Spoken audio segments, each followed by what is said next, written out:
A number of years ago, I was in a little town, Darjeeling, on the northern boundary of India, where it met Tibet.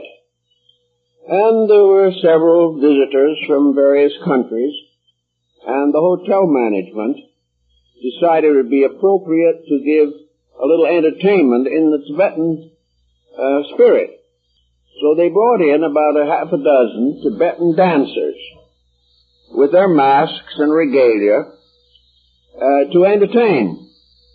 And among them was a little boy about 8 years old, a very cute, chubby little rascal, and everyone liked immediately. But when the time for the dance came, he put on one of the most grotesque masks you'd ever want to see. He really was, it looked like a nightmare. And of course everyone knew it was the little boy. But during the dance he started and moved over very rapidly toward the audiences, always getting ready to attack them. And you should have seen the audience scatter. They all knew it was a little boy, but with the mask something happened. And a real spirit of ancient and primary fear moved in on those people. They actually, subconsciously, were terrified. On another occasion, I remember in the Japanese no drama, where the principal actors are masked. Many of the themes are highly sacred, and in the various performances, the actors are nearly always concealed behind these wood-carved masks that are well painted and decorated, but of course have no expression except that of the original carving.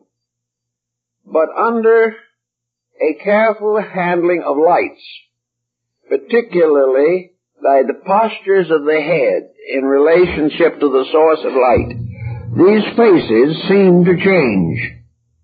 And in moments of joy, the face really seemed to smile. And in sorrow, the face looked very tragic. And yet it was done with a wooden mask, but everyone felt it.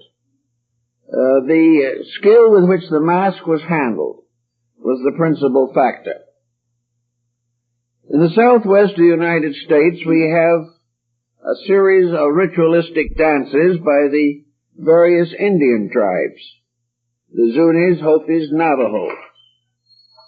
These dances often include masked figures, and everyone knows that these masked figures are members of the local community. One of the men with a mask, very carefully developed, but rather crude mask concealment, actually has 2 children in the audience. They all know that it's father, but when he dances toward them with a sacred pollen, they kneel instinctively as though he was a god. Something happens when the masks begin to take a part in religious ritual.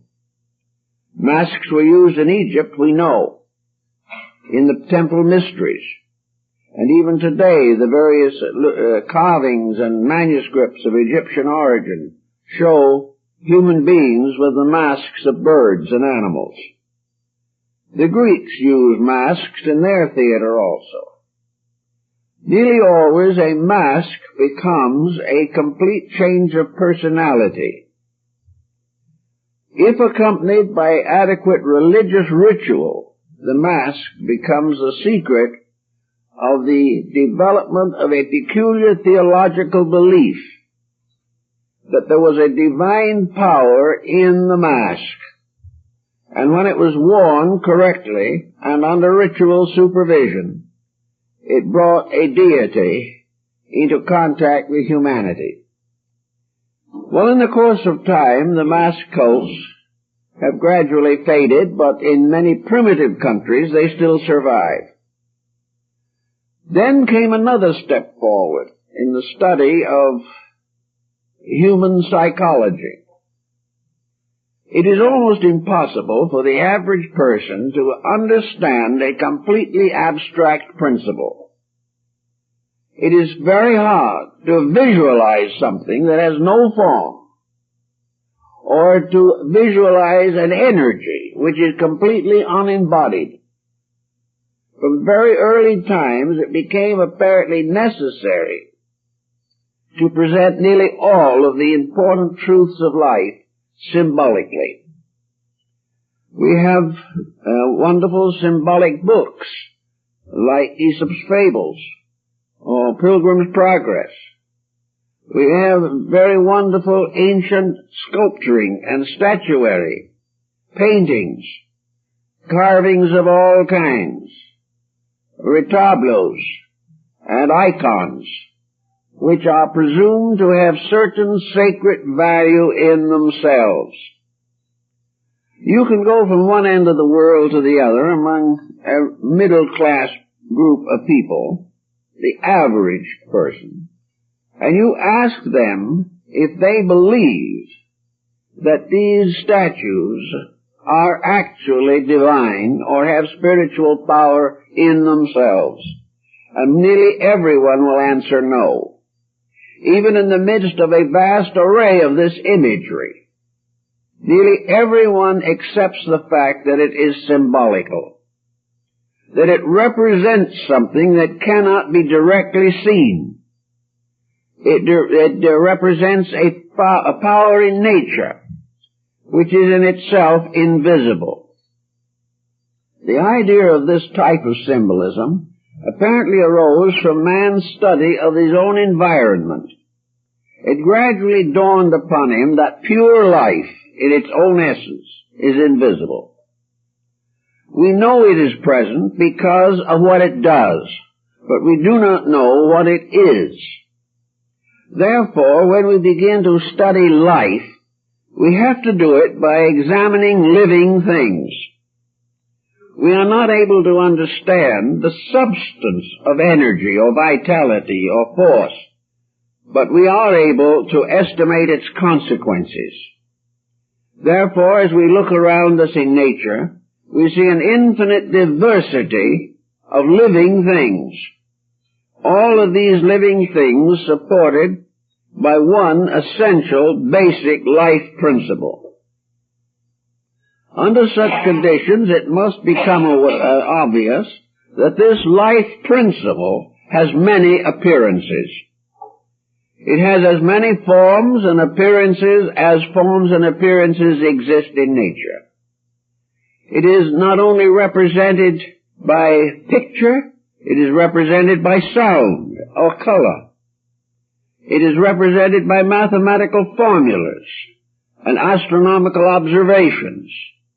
And it is represented by now a very complex group of chemical and electronic symbols. And yet underneath all of this vast array of symbolism, it is obvious that there is one invisible life principle. And this principle, separated from all living things, is almost impossible to define. The only way we can define it is to reveal it through its own works. And our ancient forebears were certain that all creation was a revelation of one principle. Therefore, in order to make a diagram or a picture of this principle, something had to be found that could be equated with everything that exists. This symbol had to be inclusive enough to reveal the utter diversity of the divine power, and yet at the same time sufficiently integrated to realize or to represent the fact that this divine power was in the ultimate one, an indivisible principle, manifesting constantly through utter diversity. It therefore seemed quite proper to select various symbols to represent this one indivisible but invisible unity at the source of existence. The Greeks had their pantheons of gods, so did the Egyptians and the Latins. The Hindus had a vast mass of celestial beings. Buddhism has its Buddhas and Bodhisattvas and Arhats. and nearly all religions and philosophies have behind the visible orders of things the concept of an invisible government, a government which controls all things, because it is by its very substance and essence in full possession of everything necessary for absolute leadership. All of this type of philosophy has gradually resulted in what we might term religious art. And this religious art is not limited to strange peoples far away. It is present in our own cathedrals and churches. Religious art is present in many private homes. Wonderful figures and representations of sacred persons or sanctified individuals are to be found in painting and in sculpturing in our own local environment. How then does it happen that we create this imagery?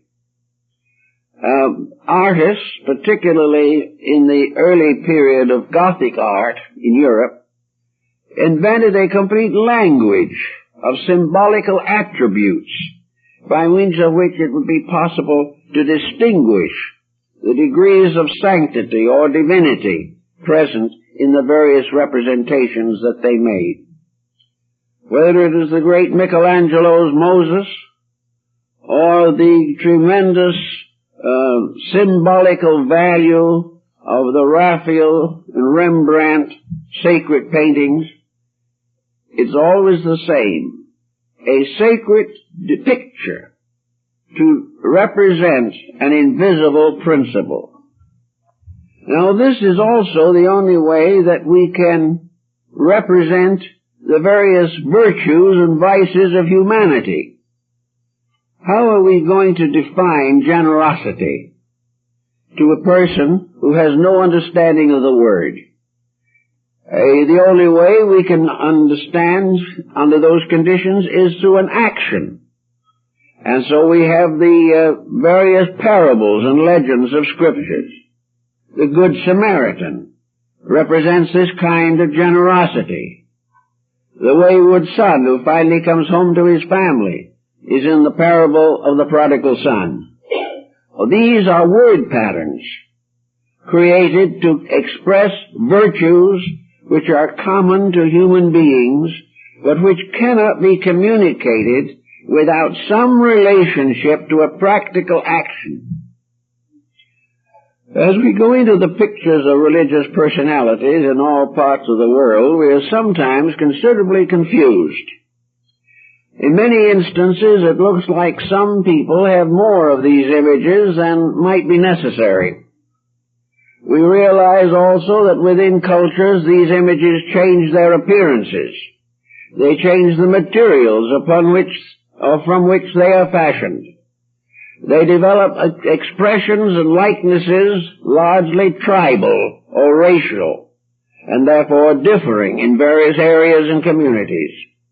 Yet this tremendous, almost incalculable mass of sacred imagery is now becoming of great interest to not only the psychologist, but the anthropologist and the mystic, the metaphysician, and the symbolist in general, because these images tell us something. They tell us of man's eternal search for realities, and the very images which look unreal are part of this struggle to attain reality. Some time ago, an Indian gentleman, East Indian gentleman, was discussing with a missionary who was having a little difficulty trying to understand how this well-cultured Indian gentleman was able to respect an image with a number of arms and several heads. So he tried to explain this to the missionary. And he said, how now would you do some of these things? Suppose we say that a horse has a head, and a dog has a head, and a bird has a head, and a fish has a head. Now all these heads are parts of something. They are parts of life. All of these creatures are alive. One life is within them. Therefore, if we want to make a picture of life, we must make a cluster of living things to represent it. And no matter how many of these we put together or pile up, they will not be adequate. Because there will be more kinds of life than we can picture. There will be more attitudes and virtues within human life than we can depict. Therefore, the only thing we can do is to suggest that the divine power at the source of things animates all life. And therefore, if we try to picture it, perhaps we should picture it, made up of living things.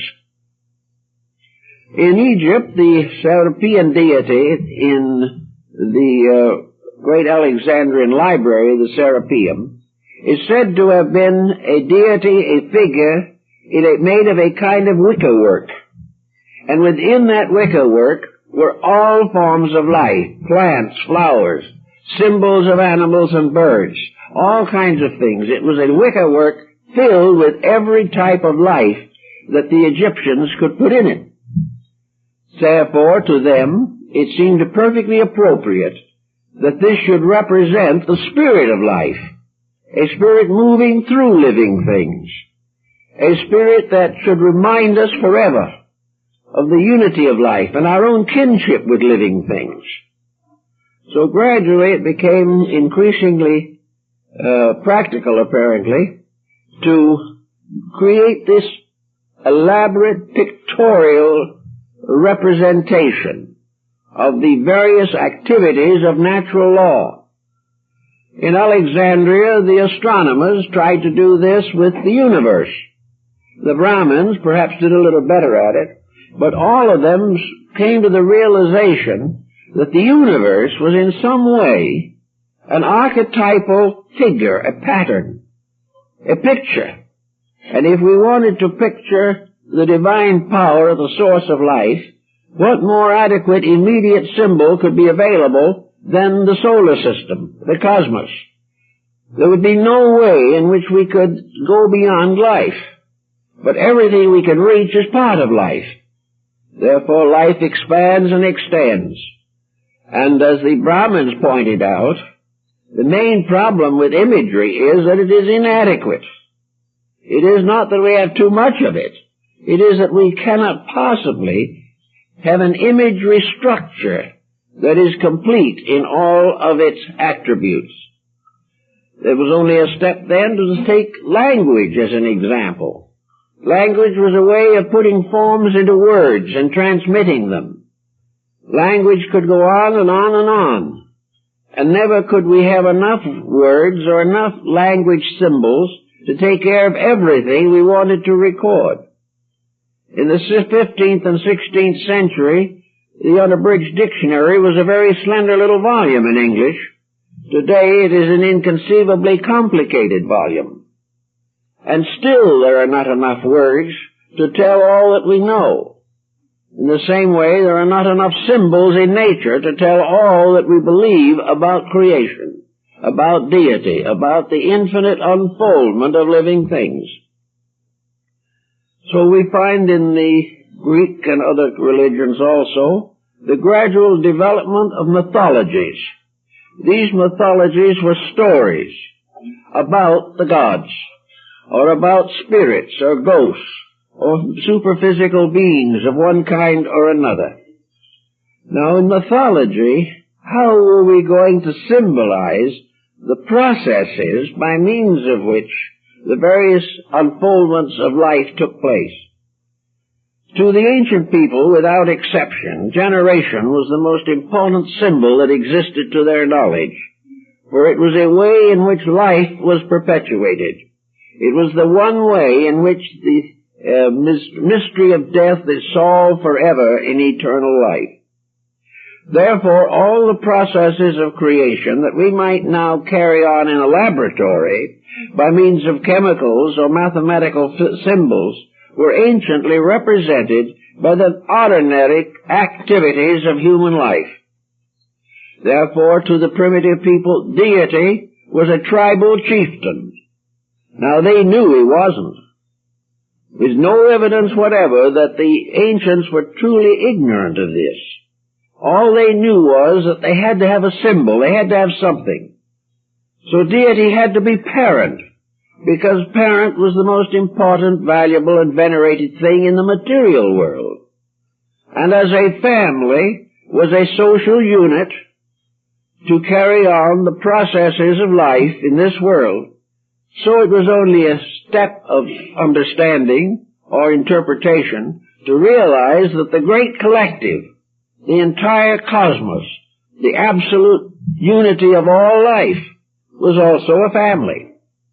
And that by means of using the symbolism of family, we began to understand the motivations which might dominate creative processes. The family became, therefore, our natural home. Children respect their parents, admire them if they are worthy of admiration, and sometimes even if they are not, because of traditional allegiances.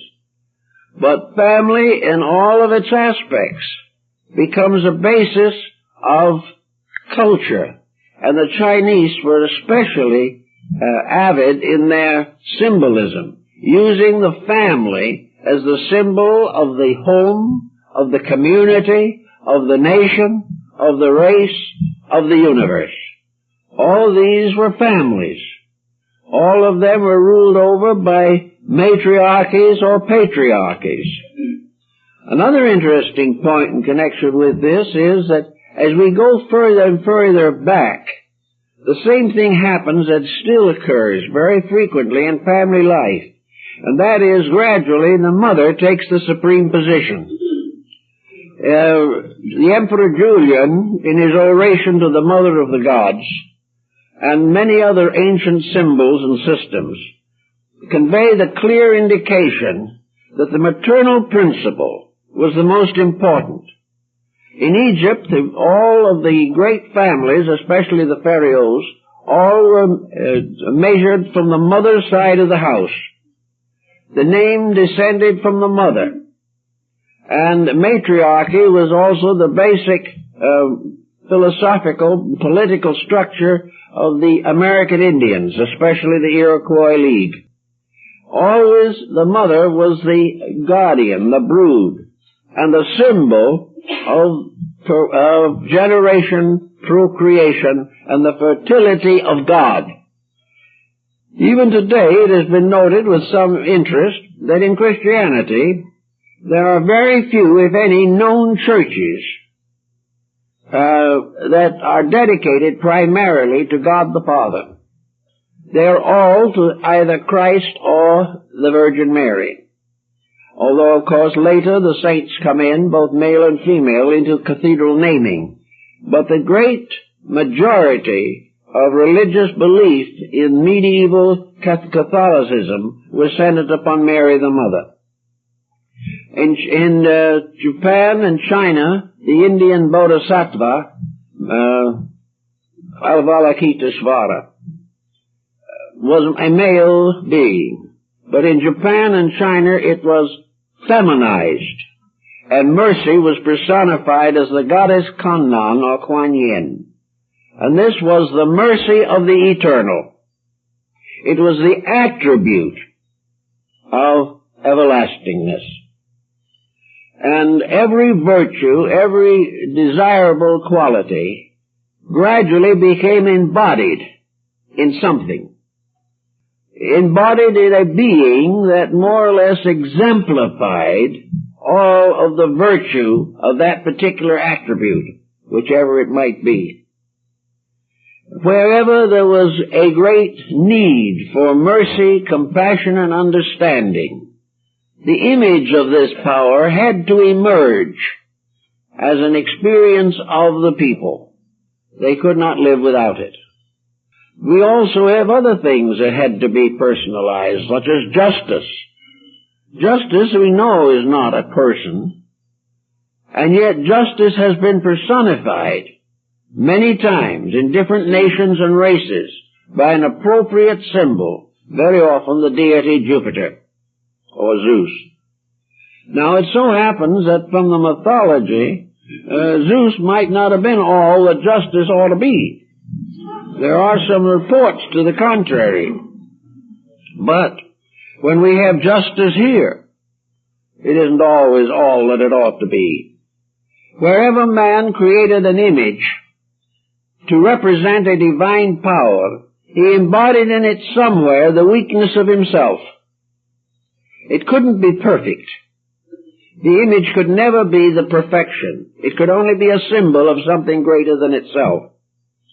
The human being, with his strength and his weakness, with his hopes and his fears, with his constant striving for security in a material existence, all these elements created theologies. They all created great systems of gods and godlings and angels suitable to bring certain ideas to the people. In the most of the ancient religions, there were what we call heroes.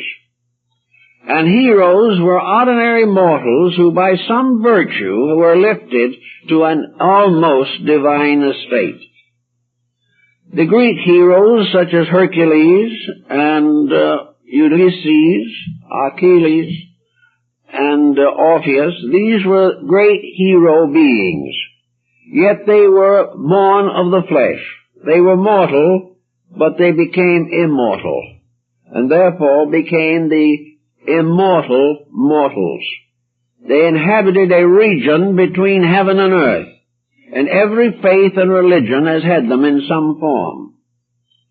Intercessors between man and that which was superior to himself. Also teachers, because every human being has to go to school. And when he graduates from a school here, it's obvious that he is not really enlightened, but he still has to study. Therefore, the concept of the school was expanded and extended, so that to the mystically minded, school lasted for the entire lifetime. And the most important experiences of schooling were those experienced in mature life. But actually, there were always teachers, always intercessors between the weak humanity and the divine power that fashioned all things. One good example of this intercession is found in Egypt. The one and only beloved son of Osiris, the god of the quick and the dead, was Horus, the hawk-headed. Not always represented with the hawk's head, however, but he was the head of the army of the sacred hawks, the Ancestor, who were to fight the last great war against evil. And this being, Horus, appears with his father in the various papyri of the Book of the Dead. This was the book or manuscript buried with those who had passed on, and containing symbolically the story of the afterlife, which also became another very important system of symbolism. But in this particular case, the soul of the deceased comes into the hall of judgment to be weighed against truth. Now, it wasn't assumed that the deceased was perfect, and it was accepted, however, that certain imperfections were inevitable, but in the main and large he must have kept the rules of human decency. He must have been honorable and honest. He must be able to recite the negative confession of faith without lying, exaggerating, or misrepresenting, because he was doing this in the presence of the jury. And our jury system is first seen on the Egyptian monuments and has continued to the present time, with the judge in our system representing Osiris. Actually, when the soul was weighed and was found to be wanting a little too much, or not quite good enough for preservation in the land of the blessed, at that moment Horus, this only begotten, came into the presence of his father and pled for the soul. He asked that Osiris take upon himself, that is, upon Horus, the son, the sin of the offending soul. Let him expiate the sin, and let the soul go on to peace. So this was part of the Egyptian ritual, because they had to have some of these things themselves. They had to explain life. They also had to explain what happens to their minds when the individual passed on. Where did he go? According to the Egyptian belief, if he was reasonably virtuous, he went into the Elysian fields. He went into the beautiful land of the blessed dead. But the fact that he went there did not necessarily change him, because in the land of the dead, the Nile always overflowed its banks. The crop was always abundant, but the souls of the dead all worked. Death was not a symbol of sitting back somewhere and trying to play a musical instrument. Death was to live in a world as beautiful as Egypt, but ruled by divine law, so that there could be no sin and no crime. And every individual had the right to earn his own way and have the security that he had earned, and nothing and no one could take it from him. So according to what he was, he went on to the fields of the blessed. And there's a story of the banker who, after a day, was an honest banker. He did very well. He passed the examination and went on to the afterlife. But he was a banker, and of course, there's no banking over there. So what was happening was very simple. After all, whether you're a banker or a farmer or anything else is all in yourself. You are what you believe you are. Therefore, this man believed he was a banker. And as a result of this believing, he found himself in the other world, seated comfortably at a table with his scales and everything in front of him, making money, changing currency, doing all the services of banking, and going on and enjoying life until it came time for him to come back again into embodiment. As an honest man, he became a happy banker, because that's what he wanted to be. The priest wanted to be a better priest. The philosopher wanted to be a greater philosopher. But each life and each embodiment and each attainment was according to the need and to the acceptances of the person. The more advanced the individual was, the more lofty the afterlife.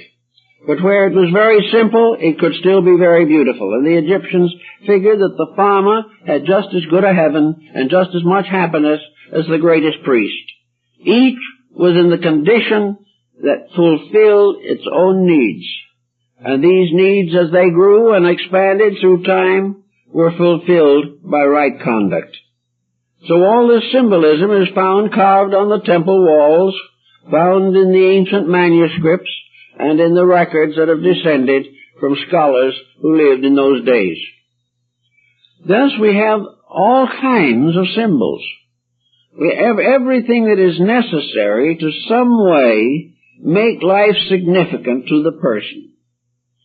Today we have a great belief and a great need of believing in integrities that are more important than the mistakes that we make every day. But in the course of time, something has happened that is a little unfortunate, I think, because others may disagree with me. I think it's a misfortune that we have lost this world of fairy tales, this world of symbols, this marvelous, adventurous realm in which virtue does survive and does succeed, and those who live well live happily ever after.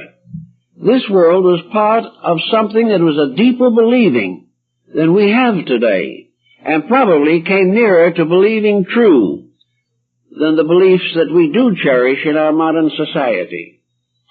There seems to be a lack of the love of beauty, of the recognition of the divine warmth of existence. We have become so interested in laws, so interested in processes, so much concerned with computerizations, that we have forgotten the beauty, the dignity of a universe of gentle, constructive emotions, a universe in which love and friendship and understanding, security, mutual helpfulness were the great ideas and the great ideals. Now, where you had a mystical theology, it was easy to sustain those concepts, even though some, of course, always disobeyed them. But the general group of persons lived hopefully and lived with a full understanding that somewhere in space there was an orderliness which would protect and preserve them. Their belief in God made them sharers in a divinely guided world, a universe of eternal benevolence. As we gradually lost track of this, as the gods seemed to retire to their distant Olympian thrones, and the world was left open to politicians and economists and industrialists, something went wrong. The wonderful overtones were lost and are now generally regarded as superstitions. It is considered now a superstition to believe in the presence of this eternally divine power. And yet, if we look out at life and get a little ways off from our own narrow particulars with which we are concerned, this universe of beauty, this universe of love and friendship, this universe of life does still exist. It is everywhere. Every natural process that makes up the vast pageantry of existence is essentially a beautiful process. It is meritorious, it is gentle, it is kind. And all the mistakes that we make some way get cleared up. We do solve the problems, we do go on, and most persons do dream of life to come and of better conditions than they know now. All of this was a heritage from the past. It was all believed, and people lived according to it. Today your anthropologist will say that they were very childish, and yet maybe they were childish. But Jesus said of children that of them is the kingdom of God. And the same thought occurs in the writings of Chinese philosophers, especially Mencius and Lao Tzu. The child heart is the thing we have lost. And we've lost with it the fairy tale and the legend. We've lost Hans Christian Andersen and the Brothers Grimm. We have lost a world of fantasy, which unfortunately faded away but has never actually been disproved. That there might be beauty that we don't recognize, that there may be love that we don't know how to experience. These things are there, but we have gradually lost contact with them. I remember Burbank told me one afternoon in Santa Rosa, he said, you think you've got 5 senses, and that you're pretty smart because you have them. And I'm convinced that from my own researches, that animals and plants have more than 20 sensory perceptions. More than we have, but not focused in the same level as ours. They have the worlds of their own, and in those worlds, laws that are beautiful and kind and good are operating. We may not be able to understand them, and our treatment of these various creatures does not show understanding in many instances, but that all forms of life have hope, have some internal power within themselves. Burbank used to talk to his plants, and they did what he wanted them to. They sent students from the universities up to Santa Rosa, and they did everything that Burbank did, but they wouldn't bother to talk to the plants, and theirs died. The only one, apparently, who was ever able to really carry it on successfully was an old Chinese gardener that Burbank had. The Chinese gardener got down on his knees and had heart-to-heart talks with the calla lily, and it did what he wanted it to do. But all the high specialized students with great knowledges of botany and horticulture got nowhere. And the world of make-believe, so-called, is very largely a world of love. A world in which things are more beautiful than we thought they were. A world in which something very warm and very close and very divine is near us at all times. And our ancient forebears were really almost able to see these things. I remember these in one of the dialogues of Socrates, that he and his disciples gathered in a grove by the side of the road to have scholarly discourse. And Socrates asked the disciples to join him in prayer, to the muses and the nymphs and the hamadryads in that woods, that they would come and share knowledge with him. He believed in these things, and he was one of the world's great philosophical thinkers. We have gradually cut off the invisible. We have made it so unreal. And why have we done this? Because we feel that we have outgrown the old symbolism. We feel that the imagery of the past was not good enough, or that we have outgrown the idea that the gods of India gathered in session on the peak of Meru.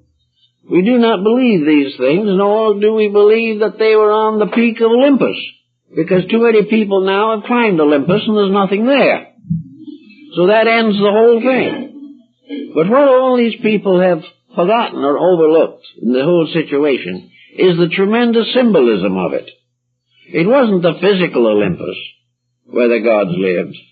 It was a symbol of a superior or higher state of consciousness, something that rose like a majestic mountain peak with snow and glaciers, something on which the light of the sun shone in many colors. There was a symbolic mountain, a mysterious place somewhere, the axle of the world, where divinity dwelt. And people really believed this, and in some way they were better for that belief. It was much better for them to have those kind of beliefs, because they carried with them certain responsibilities and duties. When you believed in the reality of things unseen, you had to obey what you believed. You had to have courage to live well. If there were gods, you had to so abide with your neighbor that these gods would not punish you, but would reward you with proper abundance and security. Among the American Indians, the Siberian shaman, the Shinto of Japan, and many of the folk beliefs of Africa, we had the story of the medicine priest, the born mystic who was the leader of the tribe. In almost all ancient communities, the mystics were the leaders, because they were the ones that could speak with the gods. They were the Irish mystics that were able to go into the world of the fairy people, under the earth, and would carry messages back and forth. Among the Hopis, the snake people carry the messages of man to the earth mother, and the thunderbird raises the messages to the sky father. All these things are legends, but they stand for something. They stand for thoughtfulness, for some kind of inner experience of communion. The Indian medicine priest was not trained in medicine as we know it. He was not ordained to the ministry. He had none of the physical associations that we would compare with theology today. He was a little boy born in a tribe. Perhaps a family of maybe 50 or 100 people constituted his world. Here he lived. Here he wandered with them from place to place as they moved in search of food. This little boy, from a childhood, everyone looked at him. They said he was a very thoughtful child. He seemed to be a little different from most of the others. He was always quiet. He was never much involved in the games of the young people. He was not much interested in hunting or anything of that nature. He would sit and look at the sky, or he would sit and watch the birds' flight. He was just a strange lad. As he grew older, he did his vigil, for every Indian had to go out and have a long heart-to-heart talk with nature.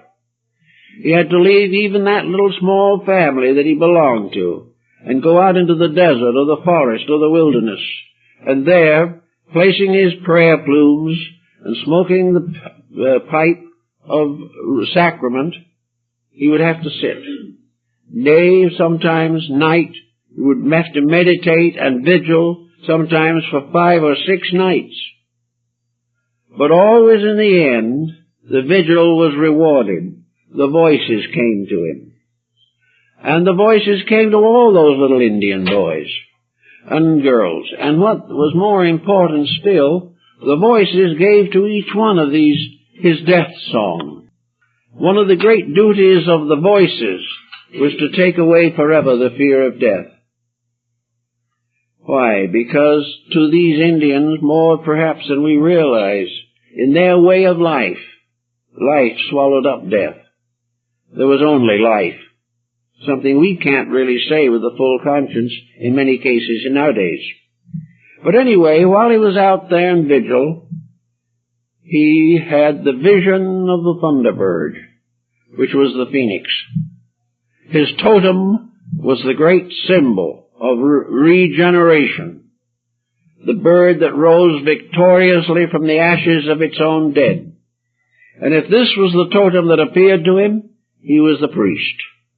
It was then his duty to serve his people as a religious leader. Among these people, as in many other clergies, the garments of the priest always combined male and female raiment. They had a life apart. Prayer and meditation was their way. They consoled the sick, comforted the dying. They performed many secret rites of simple magic, which they understood and knew. They also went out and found the herbs.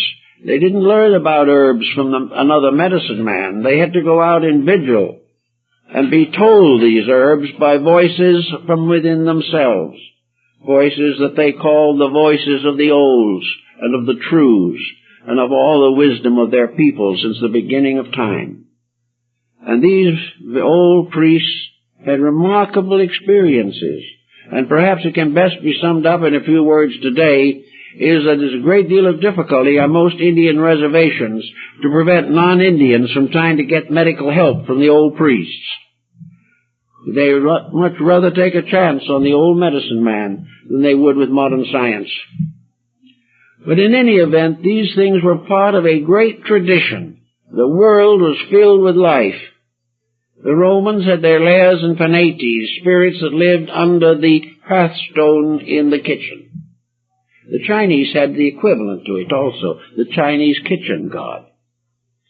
Now, everyone would say that that was pretty superstitious. But probably that was responsible for the fact that the Chinese and the Romans and Greeks who had these beliefs had very little indigestion.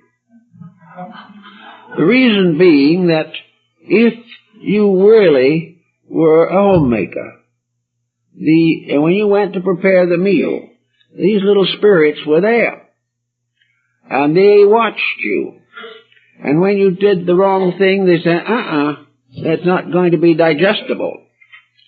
They also had laws and rules of what man should be fed, and they expected these rules to be obeyed. And most of all, they insisted that the cook be happy. Any grudging cook would to them be a source of indigestion.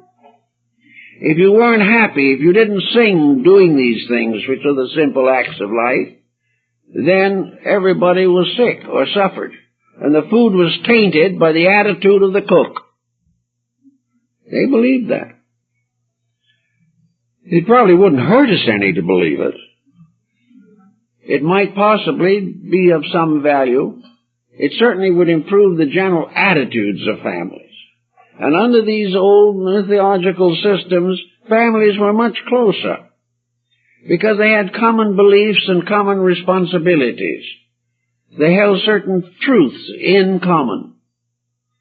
When the Emperor of China, in the old days, came to the annual ceremony of giving honor to his father, the celestial emperor in heaven above, he went out alone, took off all of his robes of glory, put on a simple white garment, and went alone to pray at the altar of heaven.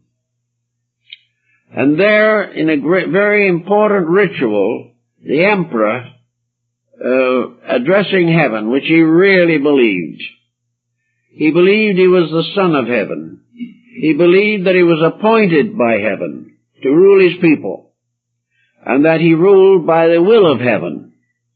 So when he knelt down, he had a prayer, and it ran a little bit like this in substance. He asked heaven to forgive him the mistakes of life.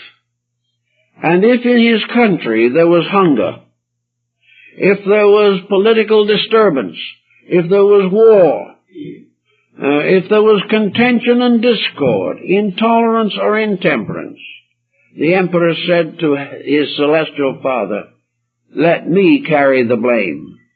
I am the ruler. If I have not been able to rule according to the rules of heaven, punish me, not them." For a nation that is in trouble because its leaders have not kept the rules. This was China.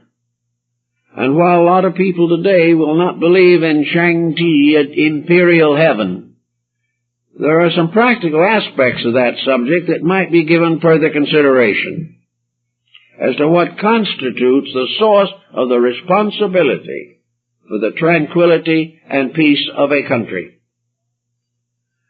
The Japanese have a very delightful ceremony every year in which the spirits of the dead come back.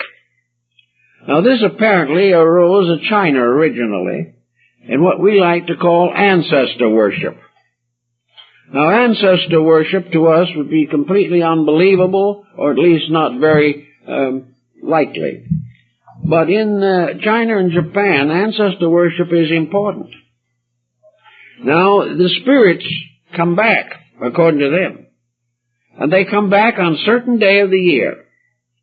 And the family goes with lanterns to the cemetery to bring back the spirit of their relatives in a little procession to their home. They don't see the relative, but they know he's there. And they have a special seated table for him. And they give him a feast and a banquet. And they also know that he knows, by reading their minds, what their thoughts are. Therefore, it is necessary to have a pretty clean mind and be sure that all is well. And when the ancestor comes, he's going to be interested in certain things. And if he is pleased with what he sees, he will go back to the other world for another year and be very happy in a heavenly state. But if things on his living descendants are not good, and they have not kept the rules, then he goes back and he is very sorrowful. And it is a great mistake in Chinese and Japanese logic for the ancestors to be sorrowful, because there's only one reason why they can be. And that is because their living descendants have failed. So what the ancestor wants to know, for example, is the family in debt? For before this ceremony, it is considered necessary that every bill be paid, even if you have to sell half the family belongings to do it. Also, that the spirit wants to know that the husband and wife are congenial, that they're happy together, that they're working together for a common good, that all the children are happy and well-fed and all have had proper religious training, and they're all obedient, and they're all glad of the family they belong to. And they are taught in turn to be prepared so that when they grow up and their parents go into the world of spirits, that their parents will be always welcome to come back and find that their children are happy, contented, living well, working hard, cheerful, and religion-centered. Now, you may not believe in them coming back, but the end product has certain advantages. And that is that it makes these people want to try harder than most of us to keep the values which we must all keep if we expect to get along. It is the result value of these beliefs that we've lost. If we had some other way of making those values, it would be different. But when we took all of the gods out of the heavens, when we took all of the spirits out of the forests and of the lakes and the mountains, when we began to think in terms only of our own personal advantages in this world and forgot there was any other until too late, under those conditions, we have sacrificed some beautiful superstitions to get a group of new, unpleasant superstitions which are just as unprovable. There is no way in which we can prove that there are not celestial beings. There is no way we can say that all the inhabitants of nature are visible to us, because we have a very limited visual field.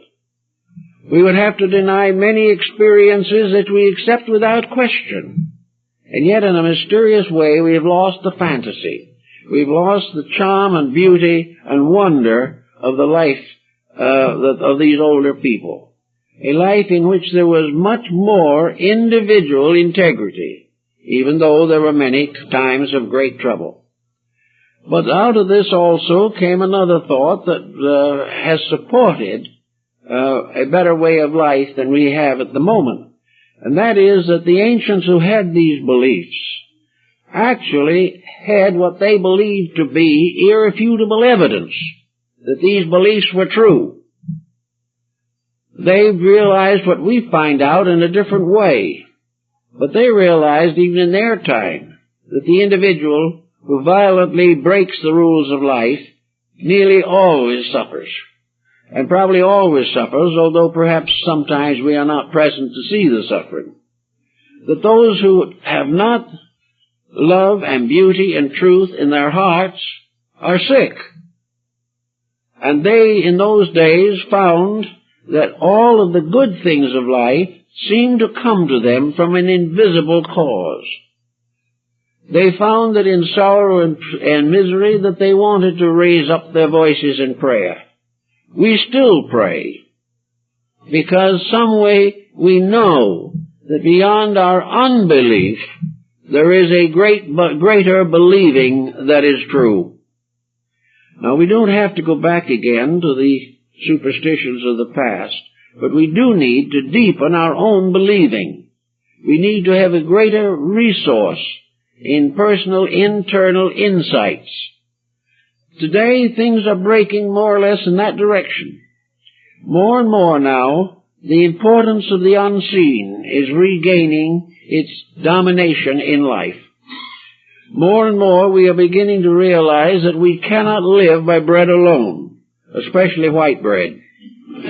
We also are beginning to recognize the tremendous importance of visualizing a larger universe with greater rules, greater purposes, and greater achievements than those of one little planet.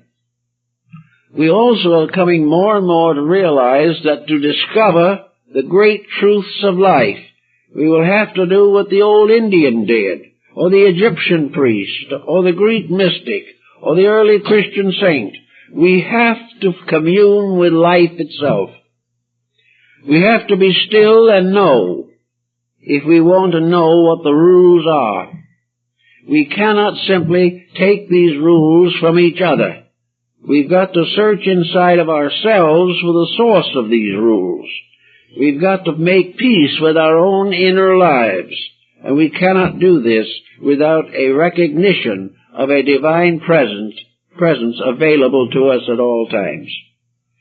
So gradually there is a return of the mystics. There is a return of the belief in the sages and the saints of old. There is a greater need for the recognition that the processes of nature are not merely automatic. The Greeks believed that flowers and trees were taken care of by little elemental spirits who guarded them and guided their destinies, that everything that lives has a protector, and everything that lives must in its own turn protect something else. Man, being a comparatively advanced creature, has many things it must protect. He must gain the wisdom and the will to be the good gardener in his planet. He must also be the kindly guardian and custodian of other forms of life less than his own. At the same time that he is serving, he is then earning the right to enjoy an intercession of power greater than his own. His religion must be based upon service. As he serves others, so he is served.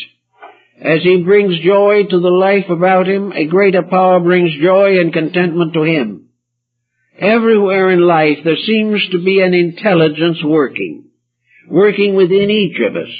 And then long ago, someone came upon the very important realization that this divine power has its seat in us, that there is a tremendous divinity locked within each of us, and the face of that divinity is visible in our face. Actually, God has as many appearances as there are creatures, and the deities are all of them embodied within forms, and work through these forms into manifestation. Through meditation upon the archetypal forms of these principles, we slowly transform the universe. It is no longer just a mass of laws and chemicals and processes. The universe suddenly becomes what one of the Buddhist priests that I knew called it, the Great Commune. The universe is one vast culture. It is one tremendous world. It is a cosmic, universal democracy. The universe presents equal opportunity for all and special privilege for none. This great commune has as its ultimate the gradual manifestation of its purpose and pattern in every structure that man himself builds. Architecture, according to the Vitruvian canons, was a human representation of the laws of life as they relate to stress and pressure and harmony of form and materials. Therefore, the building was a symbol of an invisible building, composed of the eternal principles of mathematics and science. In the same way, everything that we construct, everything that we build in our own minds and hearts, is based upon great archetypal forms that exist forever in nature. And all these archetypes are alive. They are not just dead things. There is nothing dead. Even the belief in death cannot kill us, because there is something that is inside of us always. And this thing that is inside of us symbolizes itself outward into various forms and manifestations. The Greek heroes represented those who had by internal achievement transcended humanity. They were still of the human family, but they had earned a conscious participation in the divine light. They were children of God who had discovered their heritage and were therefore chosen to perform the works of God. We call them saints. In other religions they are called arhats, sages, initiates, adepts, whatever you wish to call them. But they represent those human beings who have found their way back to the realization of the divine plan. And as Milton in his Paradise Lost unfolds the invisible structure of the universe, filling it with beings, all of them, vital, powerful forces. So I suspect that one of these days our astronomers and physicists are going to rediscover that all these principles and energies and substances that they work with are beings. For there is no substance from the smallest atom floating in the sunbeam to the greatest galaxy which is not composed of life. Every unit of existence is alive. And wherever there is life, there is growth, unfoldment, evolution, process. Wherever there is life, the eternal is breaking through the temporal. That which must be is gradually achieving a victory over the mistakes, limitations, or frustrations that have resulted from ignorance. Therefore, always, everything is alive. And when a thing is alive, we approach it a little differently. When we find I have a little kitten or a puppy dog, it's alive. Therefore we feed it, and we cuddle it, and we love it, and we talk to it, and we believe in it, because we can see its life. But all around us are forms of life that we don't see so readily, and even if we do see them, we do not really feel their presence as we should. But sometime we're going to realize that there is nothing in the universe that has not a destiny of its own, and that our labor in every case is to advance the destiny of the thing as it is, and not simply bind it to our purposes. We have a destiny to fulfill. Everything is growing and moving, but it is growing and moving in an intelligent, living pattern. This is part of the burden of the mandala symbolism, which we find in many Asiatic countries. It is a picture of the universe of values. It is a picture of space inhabited by life rather than by body only. Every planet suddenly becomes a living thing. Every star is a divine principle. We may call this a kind of belief. We may even liken it to heathenism. But the substance of it is inevitable. With a certain amount of reintegration, reinterpretation, we shall find that there is nothing in the universe except various stages of divinity. That this divinity, which we cannot estimate, we have symbolized in various ways. The symbolism is very humble, very inadequate. But after all, man is the highest creature that man knows. Therefore, he has made God in his own image. But this does not mean that he has made it merely in the image of the body of deity. The God that man has fashioned in his own image also contains within it the infinite potential that is also in the potential of man himself. Man who makes deity in his own image bestows upon this image the infinite capacities which man recognizes in himself. He realizes that actually this deity is a vast being, and man himself is a somewhat less vast being. But to the cells and atoms of his own body, man is a universe. And to some little tiny cell within his bloodstream, man is greater than the whole of creation as we see it. And every little cell, it faces in its time the same black hole we are trying to explore in the cosmos.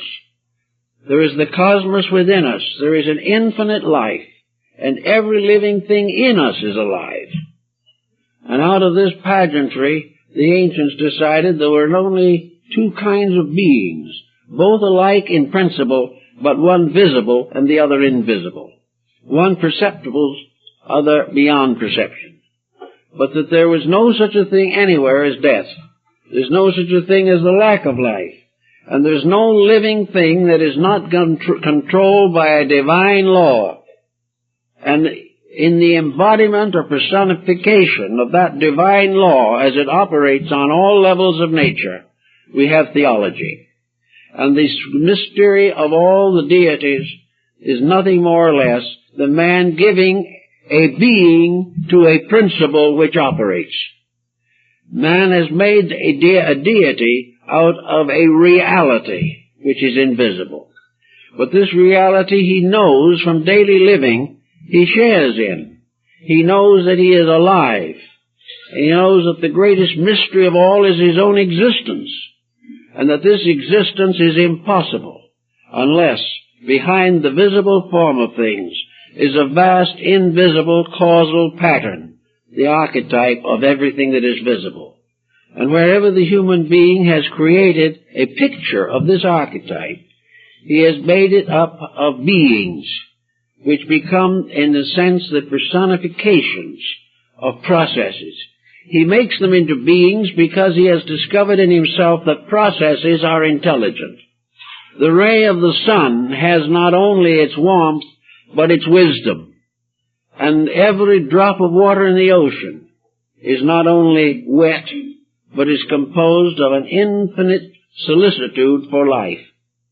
All living things of every condition have moral purposes.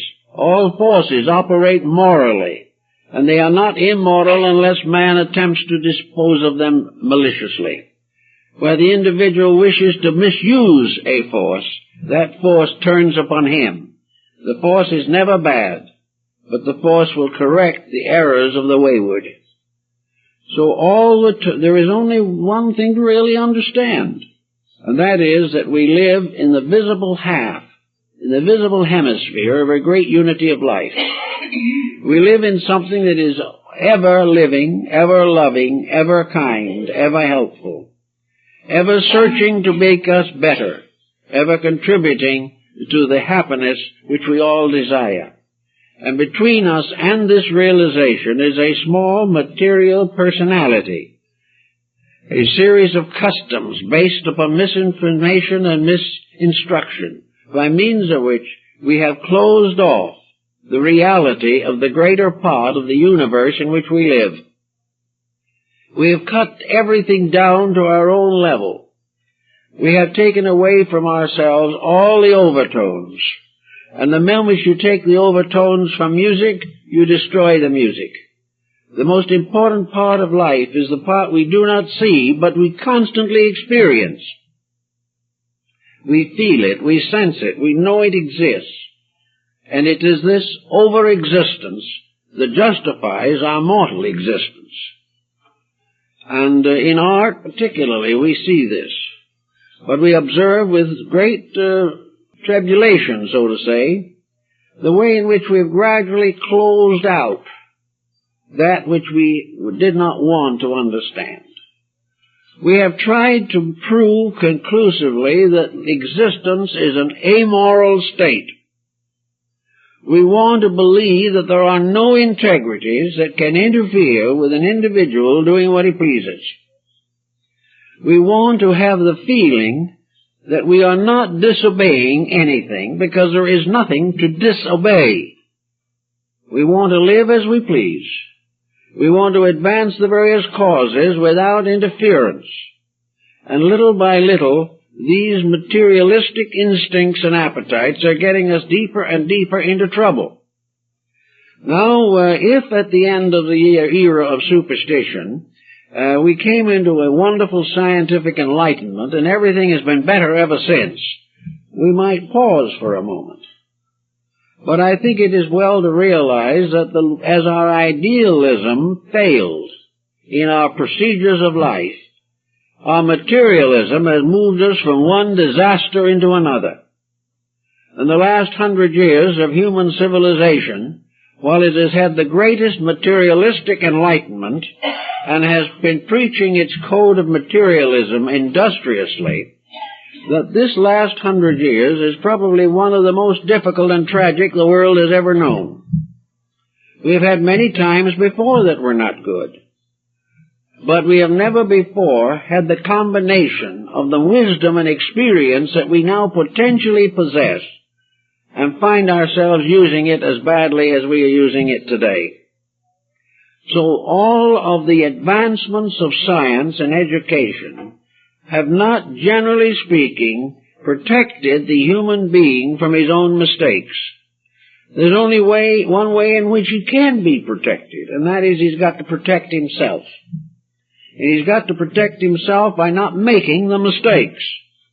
Because it's as in the case of health. An individual who is disobedient to the laws of health long enough finally reaches the point where his condition is incurable. So it is not possible for us to continue without ultimately getting into serious trouble. We need desperately to remember the living universe and our responsibility to it.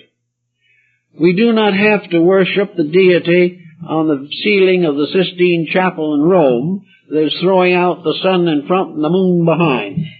No one really believed in that. No one believed that God was an old gentleman. But everyone believed that the principle of wisdom, the sage, the great thinker, the grandfather, the wise one of old, they went to find the nearest thing they could use to picture something that they could not picture in its fullness. So deity became parent, and parent became like father or mother, and became a basis of an artistry with these interpretations.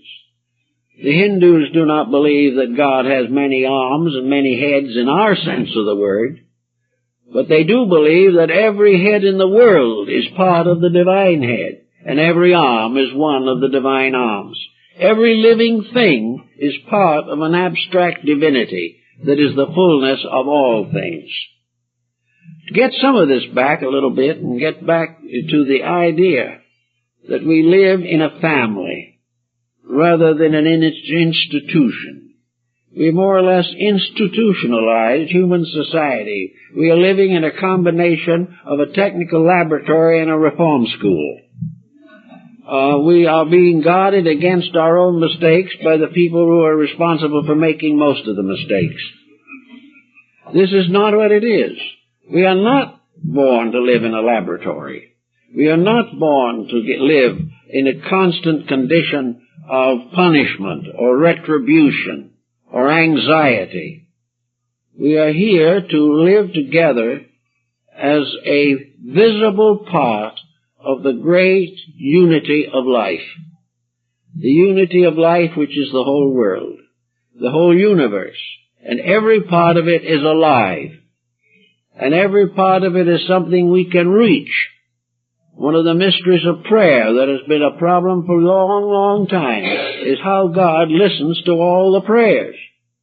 Well, the answer is that there is a God in the person who is praying, and that is available to him at all times. It is the divine part of himself with which he must form an occasional union. He must experience the presence of a power greater than his objective personality. And the pure power of life within himself is one with the life of all that exists. The divine power infinitely diversified. Gradually building in a little of this romantic tissue into our way of life, the gradual recognition that there are wonderful stories that are going to come true, and that the time is going to come when idealism is going to help everyone to live happily ever after. When we begin to realize this and live more in the charm, in the quietude, the peace, the joy of faith, belief, and the security of inner conviction, things are going to be much better all around. We have gained a little something of intellectual brittleness by our present course of procedure. But we've lost the power to love in a simple, honest way. We have lost that power of love which makes us wish to give of our love. In the Canticles of Solomon the King, the Song of Solomon, the king, the wise king, describes love in three ways.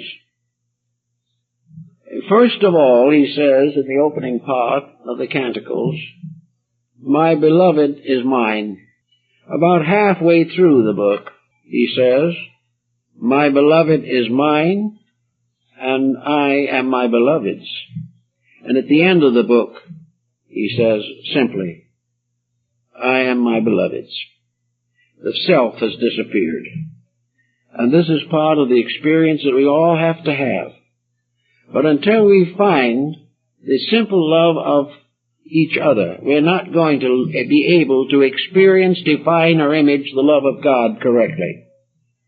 Until we experience all these better virtues within ourselves, we're going to live in a universe with a blank sky above us, filled with stars that we hope to conquer someday. But when we conquer them, we will still be born, we will suffer, and we will die. Because this is not the way it was intended to be.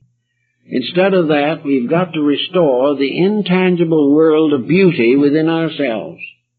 We've got to have our own legends and our own lore, our own mysteries. We're going to have our own fantasies, our own great music, great poetry, great artistry. We must restore these values, or the lack of them will lock us forever in a materiality that has no existence except in ourselves. But we must release ourselves into the larger world, which is practically populated with nothing but deities, because every principle is there. Everything is great. And sometime we're going to reach up there and realize that among the deities which will exist in the world that was fashioned for it is humanity itself.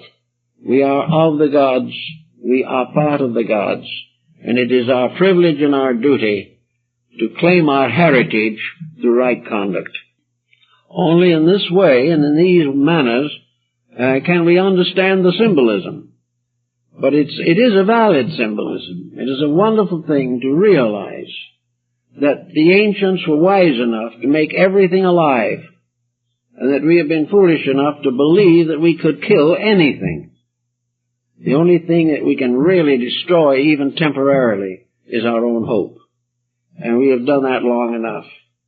So in the spirit of the highest aspect of spiritual conviction, we must not only restore the kingdom of heaven, but we must also restore the garden of earth, which we were supposed to take care of, and to make a beautiful place for all human beings to live.